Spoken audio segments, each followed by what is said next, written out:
Hey guys, this is Andres Smirnov with the Fast Lane Truck, and as always, Kent with MrTruck.com. and this is the second episode of Ask Mr. Truck. No, this is the third episode. Oh my goodness.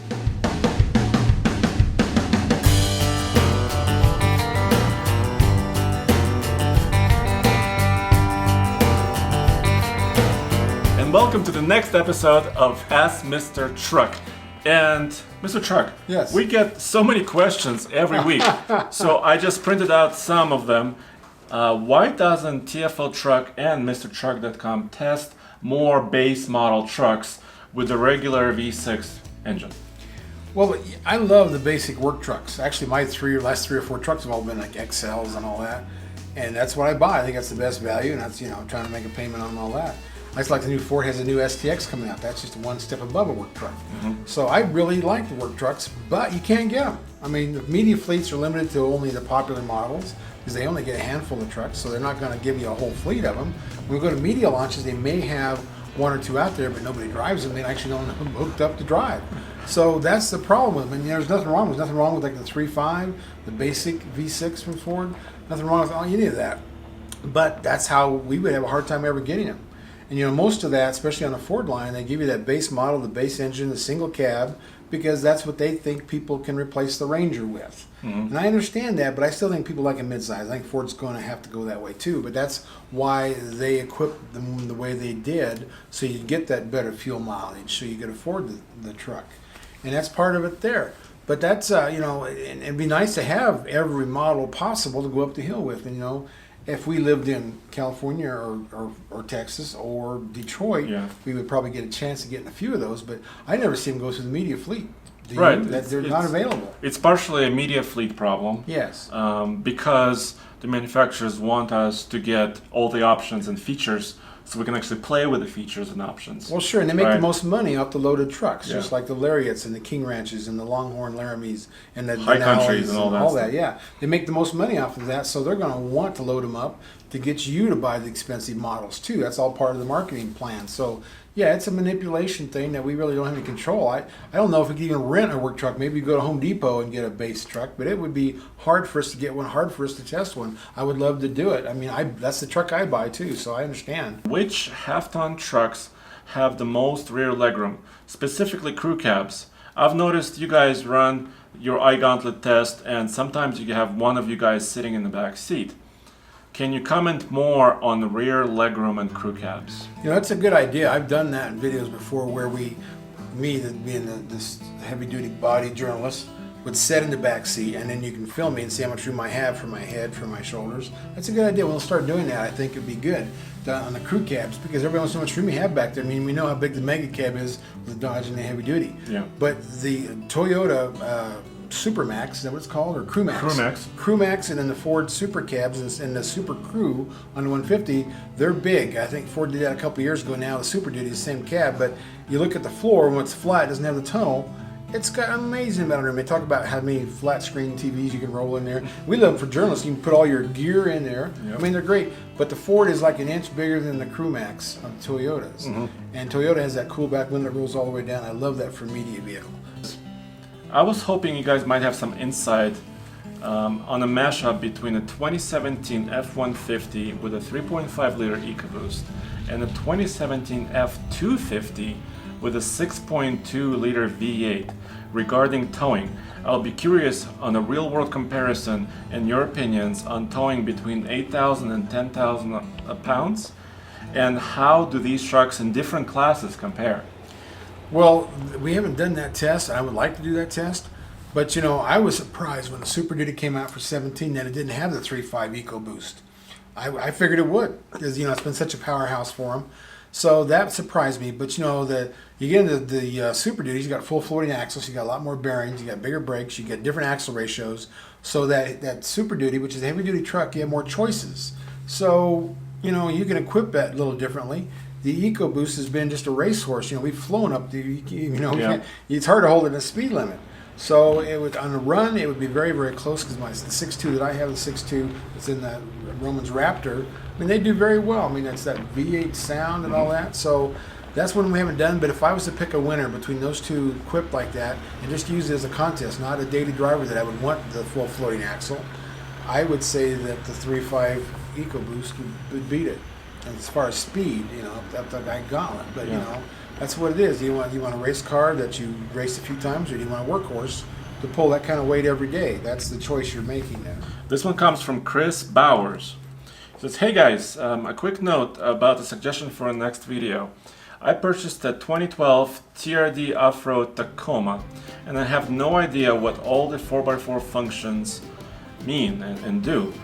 There are no good videos online that show inside and outside of the using the systems. Basically, he's asking, can you do more detailed stuff on the 4x4 systems? Right.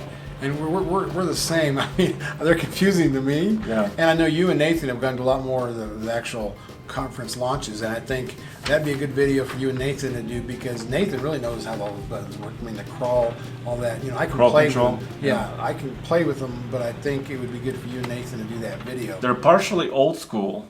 You have a rear locker and you have a axle in the back, usually independent front suspension on most of the mid-size trucks. Yeah. Right? And also half tons. And part of it is new school, which is a lot of computers trying to figure out where to send traction and how to allocate the traction. So yeah, they take all the guesswork out of it. So we'll do more videos like this. So thank you. We'll go into more detail on that. Yeah, that'd be good. Here's a question from Chris in Maryland. So Chris recently purchased a Chevy Silverado heavy duty crew cab 2500 with a short bed and 4x4 with a Duramax diesel. Mm-hmm. Okay. He said he went online to the Chevrolet's website and he looked up their trailering guide. Right. And on the trailering guide, it said that a 2500 heavy duty can tow up to 17,100 pounds. So he went out and purchased a camper. I believe it's a fifth wheel. Yeah, fifth wheel. With a gross vehicle weight of 14,000 pounds, dry weight of around 11,000 pounds. And he says it tows great. But he looked at his manual and he went back to the website and looked at different sections and found out his truck is actually rated at 13,900 pounds. So he's saying, why is Chevrolet advertising 17,000 pounds plus when his truck is rated at 13,900? Well, it is confusing, and we hope that the SAE J2807 would help clear that up, where all of them tested for a certain amount of capacity and stopping and braking and accelerating. But it's still confusing, and I know what he's talking about there. Now, just like we had the Midnight Edition Chevrolet the other day, 2500 Duramax, and we were surprised that it was under 14,000 capacity. Yeah. But how they do that, you take the combined weight rating truck and trailer, and then you minus what the truck actually weighs or the curb weight, and that's what's left for your trailer. Okay, so if it's a diesel, it's another 600 pounds. Mm-hmm. If it's a crew cab, it's heavier. If it's a long bed, it's heavier. Four-wheel drive, it's heavier. Every time you add an option to it, it makes your capacity go down. That's payload and trailering capacity. So that's the problem there. When you get a load-out Duramax, even though we know it's going out pull the gas, and that's what's, it's hard to understand. We talk about that in the book, that even though, you have this powerful diesel, your gas engine may be rated higher just because of the weight. It's only a weight thing. Mm-hmm. So when your capacity is 13.9, you're pulling 14, what's the difference? I wouldn't worry about that at all. Yeah, he says it does well. You got to go through every single detail and ask for us to actually finally get to a number. I mean, some of them actually have an RV and trailer towing guide that tells you more, but they don't make it easy on you, and that's just too bad. And if you go to your dealership, the salesman ain't going to know squat. Mm-hmm. So you have to keep doing research, and we talk about that in the book, what you can do to get the numbers figured out. But I think you're fine where you're at, but I do understand it. And they marketing seems to rule the world, but all the manufacturers do that. Josh Miller asks, MrTruck, did you see the Chevy Colorado ZH2 military truck unveiled recently? It's a fuel cell electric. Is this the future, or will we be driving the same diesels and gasoline trucks for a while?